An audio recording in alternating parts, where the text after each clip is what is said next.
Hi guys, my name is Bailey Steinmuller, and today I'm going to be doing my book review over The Cost of Discipleship by Dietrich Bonhoeffer. So Dietrich Bonhoeffer was a Christian. He was alive during and lived in Nazi Germany during World War II. It's really crazy to me. This book was written around, I think, 1937, 1939, and is crazy to me just to have learned about Bonhoeffer's life and to really look into the things that he stood up for. He looked evil in the face, essentially, and it's just really inspiring to me to have learned about his life and to have looked into that. Unfortunately, he was hanged in a concentration camp in 1945 and died just a few weeks before the Allied forces came in and sieged the concentration camp.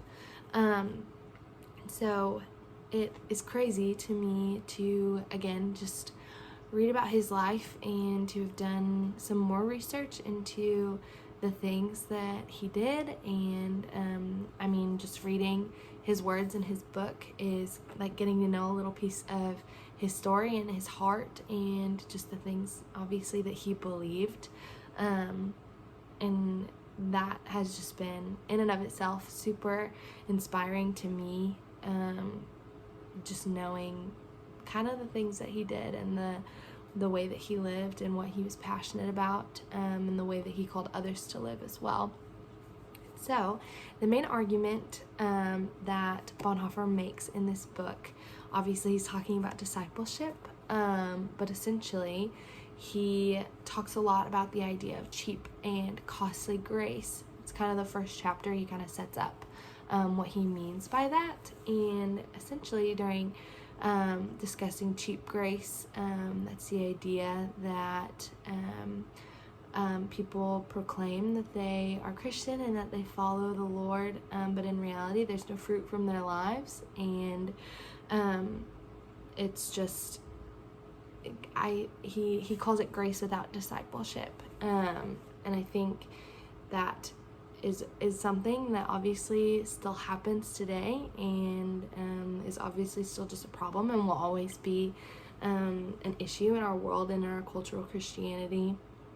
And on the other side, you have the costly grace, which Bonhoeffer argues is costly because it costs a man his life, Jesus, and then it gives us the only true life is through the costly grace of Jesus Christ, and with that comes sacrifice and the fact that we have to die to ourselves and choose Christ and choose the gospel and choose to live that out every single day. So that idea is kind of what sets up the book and is kind of run all throughout as he goes into the teachings of Jesus through the Sermon on the Mount and what they can teach us today, and just what that looks like, again, to be a follower of Christ truly, and not just be somebody who proclaims with their words, but then their heart is not actually changed by the gospel and actually has fruit in their life from the Lord. And so one of kind of the main things, again, that he talks about is just that sacrifice, and it's really interesting to me, especially being a college student. I'm 21, living in a college town where I do college ministry all the time. I'm around people. I have girls in my small group who show up, and just from doing life with them, I see that them living out that idea of cheap grace, and it was really cool, and obviously something that I took away from of just all these different areas in our lives that affects, and kind of what that means, again, in like those different kind of areas to choose sacrifice, and to actually have our words match our actions in being a believer. And so I really, really loved this book. I recommended it to a lot of my peers and even just like mentors.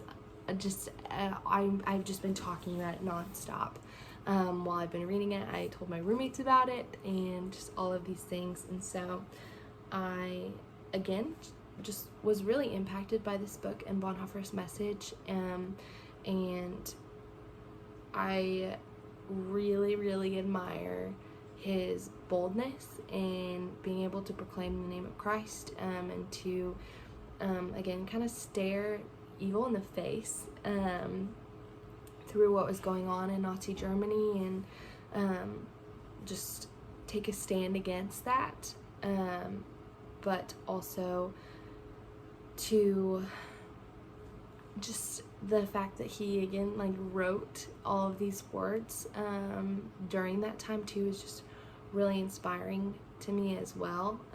Just his boldness and his bravery in knowing the gospel and not being afraid to proclaim it.